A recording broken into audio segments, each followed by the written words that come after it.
Hello students, today I'm going to make video of lesson An Alien Hand of class 7 and I'm going to explain this lesson line by line in Hindi and I hope you will like this video. So let's start with topic An Alien Hand. An alien hand का मतलब है एक विदेशी हाथ. Before you read, have you heard of the Viking mission to Mars? क्या आपने Viking mission के बारे में सुना है मंगल ग्रह पर? The National Aeronautics and Space Administration NASA Viking mission to Mars was composed of 2 spacecraft. ये 2 अंतरिक्षयान से कंप्लीट किया गया था. 2 अंतरिक्षयान थे इस वाइकिंग मिशन में, Viking 1 and Viking 2, each consisting of an orbiter and a lander. एक ऑर्बिटर था जिसने चारों तरफ चक्कर लगाने थे ग्रह के, और एक लैंडर जो वहाँ उतरकर वहाँ पे एक्सपेरिमेंट करने वाला था. The primary objectives were to obtain images and samples of the Martian surface. यानी जो मंगल ग्रह की सतह है, जो उसका प्राथमिक उद्देश्य था वो था कि उसने वहाँ से पिक्चर्स कलेक्ट करनी है या सैम्पल्स लेने हैं, नमूने इकट्ठे करने हैं, इमेजेस लेनी है, पिक्चर्स लेनी है मंगल ग्रह की जो सतह है उसकी, एंड सॉइल और मिट्टी की, and search for any possible science of life. और वहाँ जीवन की कोई संभावना है उसके बारे में पता करना या उसके बारे में खोज करना. Viking 1 was launched on 20 August 1975 and arrived at Mars on 19 June 1976. Viking 1 launch किया गया 20 अगस्त 1975 को और ये मार्स पर पहुंचा मंगल ग्रह पर 19 जून 1976. Viking 2 was launched on 9 September 1975 and entered Mars orbit on 7 August 1976. Viking 2 launch किया गया 9 सितंबर 1975 को और इसमें मंगल ग्रह के जो ऑर्बिट थे उसमें ये एंटर हुआ 7 अगस्त 1976 को. Besides taking photographs and collecting other science data on the Martian surface, the 2 landers conducted their biological experiment to look for possible signs of life. सिर्फ तस्वीरें लेने और वहाँ जो डाटा इकट्ठा करना था, यानी जो वैज्ञानिक दृष्टिकोण से जो डाटा लेना था मंगल ग्रह पर उसकी सतह पर, उसके अलावा भी उन्होंने 3 जो बायोलॉजिकल एक्सपेरिमेंट थे वो किए, ये पता लगाने के लिए कि जो मंगल ग्रह है उस पर किसी तरह का जीवन संभव है या नहीं है. जीव विज्ञान से संबंधित उन्होंने वहाँ पर परीक्षण किए. As of now, there is no clear evidence of the presence of living microorganisms in the soil near the landing sites. अभी तक जब तक ये बुक प्रिंट हुई थी तब तक ऐसा कोई एविडेंस यानी गवाह या सबूत नहीं है कि वहाँ जो सूक्ष्म जीव हैं उस मिट्टी में या जो लैंडिंग साइट्स थी जहाँ पर ये जो नासा ने जो भी अपने स्पेसक्राफ्ट यानी जो अंतरिक्षयान भेजे जहाँ वो लैंड हुए उसके आसपास इस तरह का कोई एविडेंस नहीं मिला, कोई सबूत नहीं मिला. Now lesson. Tillu, how often have you been told not to go that way. Tillu एक बच्चा है जिसको ये बताया जा रहा है कि तुम्हें कितनी बार अक्सर मना किया गया है, तुम्हें वहाँ नहीं जाना है उस तरफ. ऑफन मीन्स अक्सर. But why does daddy go there every day. तो वो अपनी माँ से पूछता है कि जो उसके फादर हैं वो वहाँ रोज़ क्यों जाते हैं. Because that's his job Tillu. तो उसकी मदर बताती हैं कि टिल्लू ये उसके जो फादर हैं उसका जॉब है. That's why that way was an underground passage. Passage means रास्ता, यानी ज़मीन के नीचे होते हुए, मैदान के नीचे होते हुए वो एक रास्ता था. Tillu's father went every day for working along that passage. Tillu के जो पिता थे वो रोज़ वहाँ जाते थे वहाँ से होते हुए काम करने के लिए. And every day he came back from that direction. और उसी दिशा से वापस आते थे. What lay at the end of that forbidden route. Forbidden यानी जहाँ जो काम जिस रास्ते पर जाने के लिए मना किया गया था, कि उसके अंत में क्या है वहाँ पर. Not only Tillu but a great majority of the community would have like to know. सिर्फ टिल्लू नहीं, जितने भी जो लोग उनके आसपास रहते थे उनके समुदाय में, वो सब जानना चाहते थे. Tillu's father was one of the select few permitted to go that way. Tillu के जो फादर थे वो वहाँ नौकरी करते थे, इसीलिए वो बहुत कम लोगों में से थे जिन्हें ये परमिशन दी गई थी वहाँ जाने की. The above conversation invariably took place between Tillu and his mother whenever he insisted on following his father. मतलब जब भी टिल्लू अपने फादर के वहाँ जाने के बारे में पूछता था, रास्ते के बारे में, उसके और उसकी माँ के बीच अक्सर ही ये बात होती थी. इनवेरिएबली मीन्स सदा, मतलब हमेशा से एक तरह से होती थी. टुडे हाउएवर वॉज डिफरेंट, आज का दिन कुछ अलग था। Tillu's father was enjoying a siesta at home. Siesta मतलब दोपहर में वो वहाँ आराम कर रहे थे घर पे, यानी उसके फादर उस दिन काम पर नहीं गए थे, वो घर पर थे और आराम कर रहे थे। And Tillu manage to get hold of a security card, और किसी तरह टिल्लू ने उनका जो सिक्योरिटी कार्ड था, यानी जिसके थ्रू उन्हें वहाँ एंट्री मिलती थी, वो किसी तरह उसने ले लिया।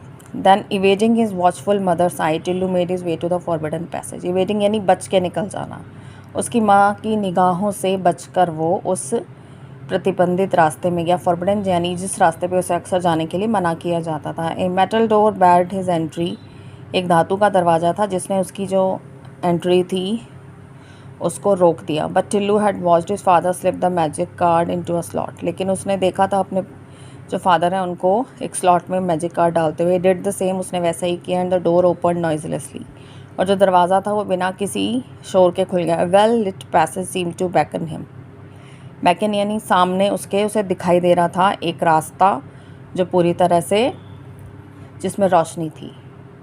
Snatching the card which had come out of another slot in the wall, Tillu started his March along A gentle upward slope, यानी जो कार्ड था वो दूसरे स्लॉट से बाहर आया, टिल्लू ने उस कार्ड को ले लिया। स्नैचिंग मीन्स निकलना, और उसके बाद उसने एक रास्ते की तरफ बढ़ना शुरू किया। For the passage led from the underground habitat to the surface of the planet, यानी जहाँ वो अंडरग्राउंड रास्ते से होता हुआ वो जाता था एक उपग्रह की सतह पर।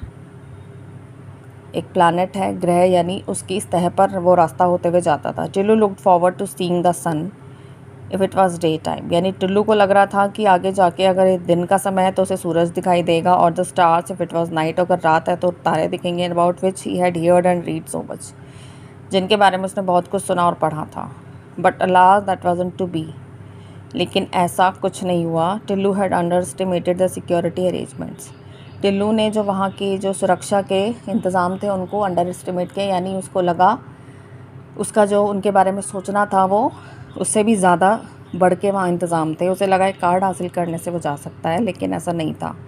Invisible mechanical devices had already detected and photograph the small intruder, intruder यानी जो ज़बरदस्ती घुसने वाला, जो यानी किसी चीज़ के अंदर एक तरह से उन्हें उसको जहाँ जाने के लिए लोगों को मना किया जाता है और वहाँ ज़बरदस्ती कोई घुसता है, उसे एक तरह से उसे हमलावर कह सकते हैं, ज़बरदस्ती जाने वाला।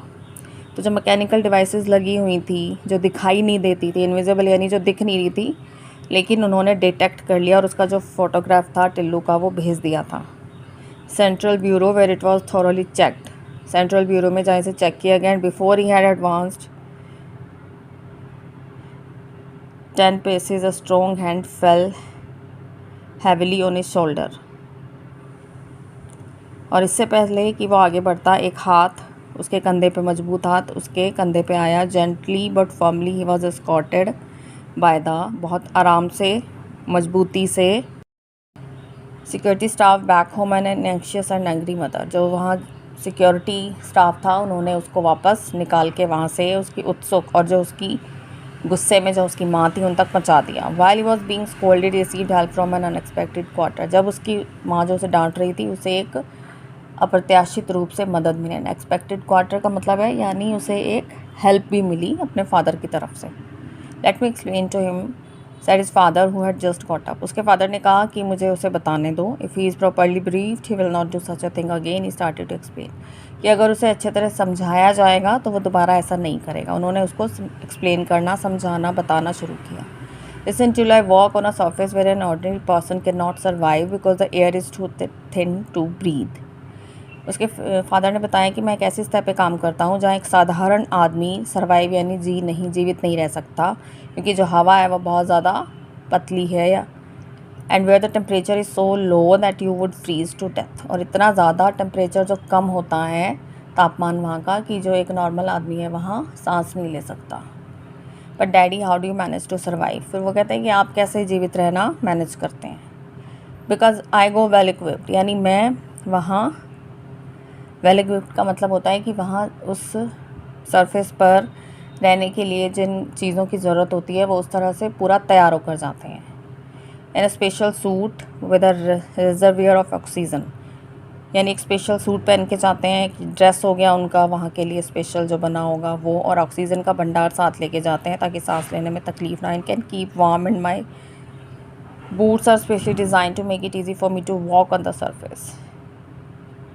कि उनके जो बूट्स भी हैं वो इस तरह से डिज़ाइन किए जाते हैं कि उस तह पर वो चल सके। What is more, I have been train to survive and work on the surface. और सबसे ज़्यादा ज़रूरी बात थी कि उन्हें ट्रेनिंग दी गई थी वहाँ पे काम करने की और जीवित रहने की। There was a time when our forefathers lived on the surface quite naturally. कहते एक समय था जब हमारे जो पूर्वज थे, फोरफादर्स होते हैं पूर्वज, वो वहाँ रहा करते थे और प्राकृतिक तरीके से। Indeed they did so for millions of years. और वो 10 लाख सालों तक ऐसे रहे। बट टाइम चेंज, समय बदल गया। The very sun which had provided us with sustenance यानी जीविका टर्न्ड हॉस्टाइल यानी शत्रुतापूर्ण। यानी जो सूरज है, जो पहले का जो टाइम था वो क्लाइमेट अलग था। आजकल क्या है, ग्लोबल वार्मिंग की वजह से जो सूरज की किरणें हैं वो भी बहुत ज़्यादा हार्मफुल हो गई हैं। It change only slightly but the change was sufficient to upset the balance of nature on this planet. ये सब धीरे धीरे बदला, लेकिन ये जो बदलाव था वो जो प्रकृति का जो एक बैलेंस था उसको बिगाड़ने के लिए बहुत था। यानी इस ग्रह पर जो प्रकृति का जो बैलेंस बिगड़ा है उसको बिगाड़ने के लिए इतना परिवर्तन काफ़ी था। First the birds became extinct. सबसे पहले जो पक्षी थे वो विलुप्त हो गए। कुछ जातियाँ ऐसी थी जो अब इस क्लाइमेट में रह ही नहीं सकती, यानी वो विलुप्त हो गई। द एनिमल्स फॉलोड, और उसके बाद जानवर भी। The fish couldn't bear it any more either, और जो मछलियाँ थी वो भी नहीं बर्दाश्त कर सकती थी। We manage to survive only because of our superior technology. यानी हमने यहाँ सुपीरियर टेक्नोलॉजी की वजह से यहाँ रहना, सर्वाइव करना, जीवित रहना हमारे लिए आसान हुआ। But we were force to live underground under artificial conditions. लेकिन उन्हें वहाँ रहने के लिए उस टाइप पे, जैसे लोग पहले प्राकृतिक तरीके से रह लेते थे, अब उन्हें रहने के लिए आर्टिफिशियल चीज़ों का सहारा लेना पड़ता है। थैंक्स टू सोलर एनर्जी, जो सौर ऊर्जा है उसको एक तरह धन्यवाद देते हैं। We can generate sufficient power to make our life comfortable. यानी हम अपनी जीवन को आरामदायक बनाने के लिए उससे ऊर्जा बना सकते हैं। But the machines which make this possible must always be in good working condition. लेकिन जो मशीन है जो इस काम को करती हैं उनका हमेशा सही तरीके से काम करना ज़रूरी है। Some of them are on the surface, कुछ सतह पर आए। Belong to the team whose responsibility is to keep watch on them and to service them. कहता है मैं उस टीम में काम करता हूँ जिनका काम होता है इन मशीनों को ठीक रखना और उनका ध्यान रखना कि वो वर्किंग कंडीशन में रहें। Daddy can I join the team when I grow up. वो अपने पापा से पूछता है कि क्या जब मैं बड़ा हूँ तो ये टीम ज्वाइन कर सकता हूँ। Of course if you want to, said his father. उसके फादर कहते हैं हाँ अगर तुम चाहो तो, but for that you must be a good boy and do as your parents tell you. उसके लिए तुम्हें एक अच्छा बच्चा बनने की ज़रूरत है, जैसे तुम्हारे माँ बाप कहते हैं वैसा करो। His mother had as usual the last word. उसकी माँ का यानी हमेशा की तरह जो आखिरी शब्द थे वो उनकी माँ के थे। Next day when Tillu's father went to work he found the control room full of excitement. जब टिल्लू के फादर अगले दिन काम पर गए तो उसे वो जो कंट्रोल रूम था वो पूरा उत्सुकता से भरा हुआ लगा। People were crowded round the big TV screen. जो लोग थे वो एक बड़ी टीवी स्क्रीन के चारों तरफ थे। It showed a dot in an otherwise clear background. इन्होंने वहाँ एक डॉट देखा उस क्लियर बैकग्राउंड में, यानी जो सरफेस दिखा उसमें उन्हें एक डॉट दिखाई दे रहा था। It is not a star, कि एक तारा नहीं है। For it's changing its position, ये अपनी पोजीशन चेंज कर रहा है। Our computer has given a trajectory for this thing. यानी उनके जो कंप्यूटर ने उसको डिटेक्ट किया था उस चीज़ को। ट्रेजेक्ट्री होता है प्रक्षेप वक्र। इट्स हीडिंग टुवर्ड्स, जो डॉट उन्हें दिखाई दिया था वो धीरे धीरे उनकी तरफ बढ़ रहा था। The supervisor of the last shift explain, जो सुपरवाइज़र थे, निरीक्षक थे आखिरी शिफ्ट के, उन्होंने इसको बताया। हीडिंग मतलब उनकी तरफ आना। स्पेस क्राफ्ट, एक अंतरिक्षयान। टिल्लू's फादर आज by now he was joined by his teammates on the new shift. Tillu के फादर ने पूछा एक अंतरिक्षयान, अब उन्होंने उस शिफ्ट को ज्वाइन कर लिया था अपने टीममेट्स के साथ। So we think but it needs watching, कि हमें ऐसा लगता है लेकिन इसको देखने की ज़रूरत है। स्पेस क्राफ्ट, एक अंतरिक्षयान। वेयर फ्रॉम, कहाँ से। The solar system was not known to have any life anywhere else except on the other planet. यानी जो सोलर सिस्टम है, उपग्रह मंडल है, उन इस ग्रह के अलावा कहीं पर जीवन नहीं है। Tillu's father recall the ancient days recorded in the archives at the central bureau and if ancestors had a well-developed space program and had searched the solar system with manned and unmanned।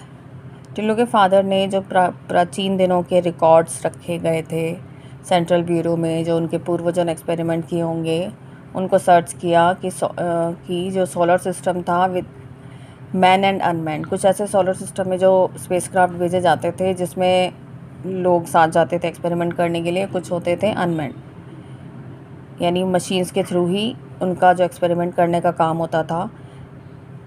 And found that they were indeed alone, और उन्होंने उसमें ढूंढा कि वो वहाँ अकेले थे। Now in the days of energy shortage and underground life they had no space program, कि यानी अब जो एनर्जी की, जो ऊर्जा की कमी है और जो लाइफ है वो भूमिगत है, तो उनके पास कोई स्पेस प्रोग्राम नहीं है। They could only watch importantly from their vantage point who were these strangers, कि अब वो सिर्फ उस पॉइंट से जहाँ से वो देख रहे थे सिर्फ देख सकते थे। महत्वपूर्ण बात ये थी, इंपॉर्टेंटली मीन्स महत्वपूर्ण बात ये थी कि वो सिर्फ देख सकते थे। हु वर दीज स्ट्रेंजर, यानी ये जो अजनबी लोग हैं या ये जो उन्हें डॉट दिख रहा है वो वहाँ से सिर्फ उसको देख सकते थे कि ये कौन है। The conference room in the central bureau was so quite that an outsider would have thought it was empty. जो सेंट्रल ब्यूरो का कॉन्फ्रेंस रूम था वो इतना शांत था कि वहाँ एक बाहर का जो आदमी होगा उसे लगेगा कि ये खाली है। Far from it was full to capacity, but the members of central committee were unusually quiet. वो जो मेंबर्स थे उस कमेटी के वो बिल्कुल शांत रहते थे। They knew that the president was going to make a momentous announcement. उन्हें पता था कि जो उनका प्रेजिडेंट है वो एक अनाउंसमेंट यानी कोई घोषणा करने वाले हैं उसी क्षण। Colleagues I will give you the report as I have it, कि वो अपने कलीग्स यानी साथियों से कहते हैं कि मैं तुम्हें रिपोर्ट दूंगा जैसे यहाँ आई है। While I speak there may be a change in the situation, कि मैं बात करूँ तो किसी तरह की स्थिति में परिवर्तन हो सकता है। The president paused to get his papers in order and then continued. जो प्रेसिडेंट थे वो कुछ समय रुक गए, उन्होंने अपने पेपर्स को अरेंज किया सही तरीके से और फिर उन्होंने आगे बोलना शुरू किया। 2 स्पेसक्राफ्ट अप्रोचिंग अस, 2 स्पेसक्राफ्ट हमें अप्रोच कर रहे हैं। 1 is in fact orbiting our planet while the other is still far away, कि एक तो जो हमारा ग्रह है उसको ऑर्बिट कर रहा है, चक्कर लगा रहा है, दूसरा भी दूर है। We guess that they are coming from our neighbouring planet. हमें ऐसा लगता है कि वो हमारे पास के उपग्रह से, पड़ोसी ग्रह से आ रहे हैं। हाउ शुड वी रिएक्ट, हमें कैसे रिएक्ट करना चाहिए। Number 1 your views please. वो नंबर 1 से पूछते हैं कि आप अपना दृष्टिकोण बताओ। Number 1 was in charge of defence. Defence होता है जो सुरक्षा, यानी उनका जो चार्ज था सुरक्षा का। He was known for his courage and wisdom, वो अपने साहस और बुद्धिमत्ता के लिए जाने जाते थे। Sir we wish we can totally destroy the spacecraft with our missile, कि अगर हम चाहें तो हम स्पेस क्राफ्ट को नष्ट कर सकते हैं अपनी मिसाइल से, but that won't make us any wiser, लेकिन वो कोई बुद्धिमानी का काम नहीं होगा। We do not have the capacity to render these craft unoperational in space, लेकिन ऐसा वो स्पेस में, अंतरिक्ष में ऐसा नहीं कर सकते। रेंडर मीन्स इनको ख़त्म करना, नष्ट करना। But should they land we can render them ineffective any time we choose, लेकिन जब वो लैंड हो जाते हैं सतह पर तब वो उन्हें ख़त्म कर सकते हैं। Our report says that they do not contain living beings, they only have instruments. और जो स्पेस क्राफ्ट है उसमें किसी तरह के ह्यूमन बींग नहीं है, लेकिन वो उसमें सिर्फ इंस्ट्रूमेंट्स हैं, उपकरण हैं। Number 2 your opinion please. अब नंबर 2 से पूछा जाता है present are the scientist on the committee. जो कमेटी के साइंटिस्ट थे उनसे पूछते हैं recommended non interference and passive observation. वो कहते हैं कि किस तरह का इंटरफेयर ना किया जाए और शांत तरीके से इन्हें देखा जाए, इनका निरीक्षण किया जाए।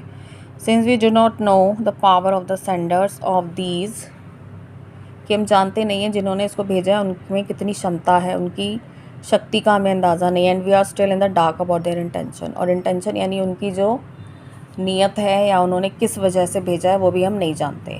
It is wise not to reveal our existence, कि वो सही रहेगा कि हम अपना जो, कि हम लोग अगर वहाँ से हमला करते हैं तो पता चल जाएगा कि हम लोग भी यहाँ पर हैं, तो अपना खुद को एक तरह से उजागर नहीं करना। रिवील मीन्स उजागर करना। If you destroy these spaceships और render them ineffective you might reveal our existence, कि अगर हम उन्हें ख़त्म करेंगे, इनइफेक्टिव करेंगे, तो हो सकता है कि जो हमारी अपनी एक तरह से जो पहचान है वो सामने आ जाए, कि हम भी यहाँ हैं, वो चीज़ उजागर हो जाए। The president looked at number 3। उन्होंने नंबर 3 से पूछा है social scientist. He clearly agreed with number 2। वो कभी बहुत कम ही ऐसा होता था, नंबर 2 के साथ एग्री करते थे, सहमत होते थे। But this was one of those rare occasions when he did. लेकिन वो एक ऐसा मौका था अद्भुत यानी अलग अनोखा अवसर जब वो इससे सहमत थे। आई एग्री विद नंबर 2, मैं नंबर 2 से एग्री करता हूँ sir. In fact I will go so far as to say that we should keep our surface activities to the minimum. वो कहते हैं कि मैं चाहूँगा कि जो भी हम स्टेप पर अपनी काम कर रहे हैं उनको हम मिनिमम लेवल पे कर दें, यानी कम से कम करें, thus creating the impression of there is no life on this planet, ताकि हम उन्हें ये जाहिर कर सकें कि इस ग्रह पर कोई जीवन नहीं है। Fortunately our surface conditions do give that impression. Fortunately यानी भाग्य से जो हमारी सतह की जो परिस्थितियां हैं वो ऐसा एक तरह से इम्प्रेशन देती हैं कि यानी ऐसा उन्हें लग सकता है कि यहाँ जीवन है। Before the president could speak is personal telephone wrong. इससे पहले कि प्रेजिडेंट कुछ बोलते उनका जो पर्सनल फ़ोन था वो बजा। ही lifted the receiver and listen quietly for a minute. उन्होंने रिसीवर उठाया और 1 मिनट शांति से सुना। Colleagues announce the first space craft has landed. उस साथियों को बताया कि जो पहला स्पेस क्राफ्ट है वो लैंड कर गया है। It was a red letter day in Tillu's life, the day he was waiting for. ये एक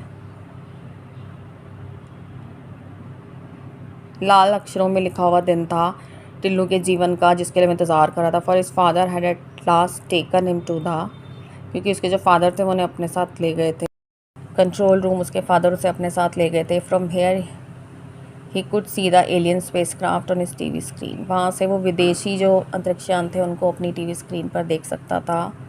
बड़ा फ़नी लुकिंग थिंग, कितनी एक मजाकिया सी चीज़ है। Daddy what does it contain, Tillu asked. Tillu ने पूछा कि इसके अंदर क्या है। His father shook his head, उन्होंने अपने सिर हिलाया। कांट से फॉर श्योर, कि अभी पूरा नहीं बता सकते विश्वास से। We are only allowed to observe it from far, कि हमें सिर्फ इतना ही परमिशन मिली है कि हम इसे दूर से इसका निरीक्षण कर सकें। But we control all its parts and can exercise our power if it is up to any mischief. यानी जो वहाँ पर उन्हें एलियन चीज़ स्पेसक्राफ्ट दिखा विदेशी, वो अगर किसी तरह की कोई शरारत करता है, कुछ ऐसी हरकत करता है, तो वो अपनी क्षमता उस पर यूज़ कर सकते हैं। He pointed to an impressive panel with several coloured buttons on it. Tillu looked at them wistfully. उसने जो एक पैनल लगा हुआ था वहाँ, उसमें बहुत सारे कलर्ड बटन थे रंग बिरंगे, उनकी तरफ इशारा किया। टिल्लू उनकी तरफ बहुत ज़्यादा एक तरह से उत्साह से देखता है। Look it's up to something daddy, Tillu suddenly noted some movement in the spacecraft. उसने वहाँ कोई तरह की हरकत अंतरिक्षयान में अचानक देखी। Others in the control room saw it too. जो दूसरे लोग थे कंट्रोल रूम में उन्होंने भी देखा। All eyes were now glued to the screen. Glued यानी चिपक जाना, जितनी भी आंखें थी वो स्क्रीन से चिपक गई। A mechanical hand was emerging from the spacecraft. एक मैकेनिकल हैंड यानी मशीनी हाथ उस अंतरिक्षयान से बाहर निकल रहा था। इमर्ज मीन्स बाहर आना। It was approaching the surface of the planet. इस ग्रह की जो सतह थी उसकी तरफ बढ़ रहा था। It bent and touch the soil, ये झुका और इसने वहाँ से मिट्टी को छुआ। What was it up to, ये क्या कर रहा था। People crowded toward the screen for a closer look. जो लोग थे वो इकट्ठे हो गए पास से देखने के लिए स्क्रीन के पास। The telescopic lens of the TV camera zoomed into the tip of the mechanical hand. TV कैमरे में जो दूरबीन जैसे जो एक लेंस लगे हुए थे उन्हें जूम किया गया ताकि मैकेनिकल हैंड की जो टिप है उसको देखा जा सके। Tillu was staring at the control panel and it's attractive button. Tillu जो था कंट्रोल पैनल को देख रहा था, स्टेयरिंग घूर रहा था, और उसके हाथ और उसके जो आकर्षक बटन थे उन्हें an irresistible desire got hold of him to press the most prominent of all buttons. उसकी एक अस्थिर सी उसमें इच्छा जागी कि वो उनके जो बटन है उसमें सबसे जो महत्वपूर्ण बटन था उसको दबा दे। द रेड वन, जो लाल रंग का था। He move, there was a shrill whistle and Tillu found himself the centre of attention. वहाँ एक तरह से सीटी बजी और आवाज़ हुई जब टिल्लू ने खुद को सेंटर ऑफ अट्रैक्शन पाया, लेकिन सब लोग उसकी तरफ ध्यान दे रहे थे। His father pulled him away रफली and restored the red button to neutral position. उसके पिता ने उसको वहाँ से खींचा और वापस से उसको निष्पक्ष कर दिया, और जिस स्थिति में पहले था रेड बटन उसी में कर दिया। But the damage was done, लेकिन जो नुकसान था वो हो चुका था। The mechanical hand from the spacecraft ceased to work. जो हाथ था अंतरिक्षयान से जो बाहर निकला था वो रुक गया। At a press conference held by NASA, a scientist was briefing the world press. जो नासा की प्रेस कॉन्फ्रेंस हुई उसमें एक साइंटिस्ट था जो ये बता रहा था everything has been going on smoothly with the Viking mission. Viking mission में सब कुछ आराम से चल रहा है. There is a small hitch. The mechanical hand which was to dig out the Martian soil for examination has developed a malfunction. यानी जो हाथ बाहर था, मशीनी हाथ, उस तह पर आया था मंगल ग्रह की मिट्टी को देखने के लिए, उसमें एक्सपेरिमेंट करने के लिए, उसे देखने के लिए. वो उसमें वेल फंक्शन यानी उसमें किसी तरह की ख़राबी आ गई. We don't know the cause but our technicians are confident they will sort it out. कि हम नहीं जानते कारण क्या है, लेकिन जो टेक्नीशियंस हैं वो पूरा विश्वास है उन्हें कि वैसे ठीक कर लेंगे. And shortly afterwards there was another press release from NASA. कुछ ही टाइम बाद नासा से दूसरा एक तरह से प्रेस को उन्होंने अपना जवाब दिया. The mechanical hand is working again. जो मशीनी हाथ है दोबारा काम कर रहा है.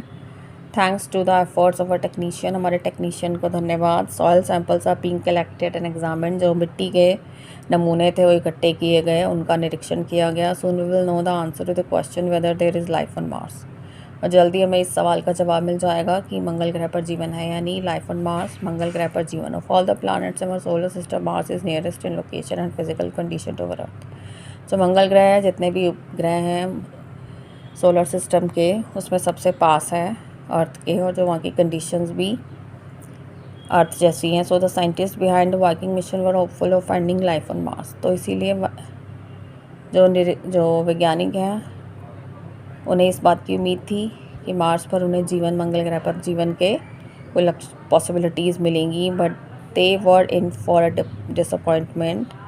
लेकिन एक तरह से वो निराशा में चले गए थे. Viking mission found no signs of life on Mars. Viking mission ने वहाँ मंगल ग्रह की सतह पर जीवन की कोई संभावना उन्हें दिखाई नहीं दी. So students, I have explained all the chapter line by line in Hindi, and I hope you will like this video, and this video will help you. And subscribe my channel for more videos. Thank you.